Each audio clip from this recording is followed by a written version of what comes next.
और UP ATS ने Nepal border से 3 संदिग्धों को गिरफ्तार कर एक बहुत बड़ी आतंकी साजिश को नाकाम कर दिया है। बताया गया कि ये तीनों संदिग्ध नेपाल से उत्तर प्रदेश में घुसकर जम्मू कश्मीर जाने की फिराक में थे ताकि वहां हमला किया जा सके।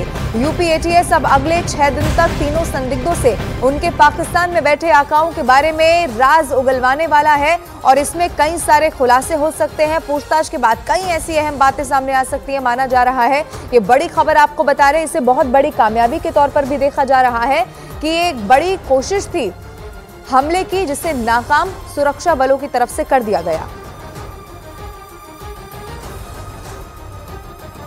और इन तीनों संदिग्धों के नाम मोहम्मद अल्ताफ भट्ट, सैयद गजनफर और नासिर अली बताया गया। बताया गया कि मोहम्मद अल्ताफ भट्ट और सैयद पाकिस्तान के नागरिक हैं और नासिर अली जम्मू कश्मीर का रहने वाला है। जानकारी ये भी मिली कि अल्ताफ भट्ट ने कारगिल की जंग के बाद ही हिजबुल मुजाहिदीन के कैंप में आतंकी ट्रेनिंग ले ली थी और नासिर पाकिस्तान की खुफिया एजेंसी आईएसआई के इशारे पर काम कर रहा था, लेकिन यूपी एटीएस ने उनके प्लान पर पूरी तरह से पानी फेर दिया। यूपी एटीएस को आरोपियों के पास से आपको ये भी बता दें कि कुछ ऐसे सामान भी बरामद हो चुके हैं जिसके बाद अब अहम सुराग तक और पहुंचने की कोशिश की जा रही है, यानी कि नेटवर्क कितना बड़ा था, पाकिस्तान में बैठे हुए आका कौन है, उन तक पहुंचने की ये पूरी कोशिश अब यहां पर की जाएगी। कई सारे राज उगलवाए जाएंगे। आपको ये भी बता दें नासिर के बारे में जो जानकारी मिली है वो ये कहती है कि पाकिस्तान की खुफिया एजेंसी आईएसआई के इशारे पर वो काम कर रहा था।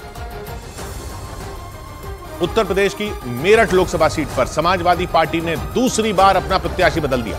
मेरठ सीट पर अखिलेश यादव ने अपनी पहली लिस्ट में भानु प्रताप के नाम का ऐलान किया था, लेकिन सूत्रों के मुताबिक उनके खिलाफ विरोध की आवाज उठने के बाद 2 दिन पहले अतुल प्रधान को टिकट दी गई थी। लेकिन समाजवादी पार्टी ने अतुल प्रधान की टिकट काटकर अब सुनीता वर्मा को टिकट दे दी। सुनीता वर्मा समाजवादी पार्टी के नेता योगेश वर्मा की पत्नी है और मेरठ की मेयर भी रह चुकी है। समाजवादी पार्टी ने मेरठ लोकसभा सीट पर बीजेपी के प्रत्याशी अरुण गोविल के खिलाफ अब उन्हें मैदान में उतार दिया। अखिलेश यादव ने मेरठ सीट पर सबसे पहले भानु प्रताप को टिकट दी थी, इसके बाद उनकी टिकट काटकर अतुल प्रधान को थमा दी गई थी, लेकिन 3 दिन बाद ही अतुल प्रधान की टिकट काटकर सुनीता वर्मा को दे दी गई, जबकि 1 रोज पहले अतुल प्रधान ने मेरठ सीट पर पूरे लाव लश्कर के साथ नामांकन भी कर दिया था।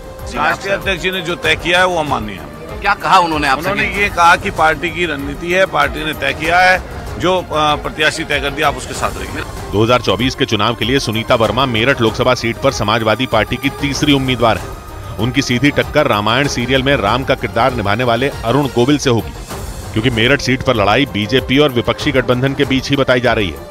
हालांकि बीएसपी ने भी वहां देवव्रत त्यागी को मैदान में उतारा है।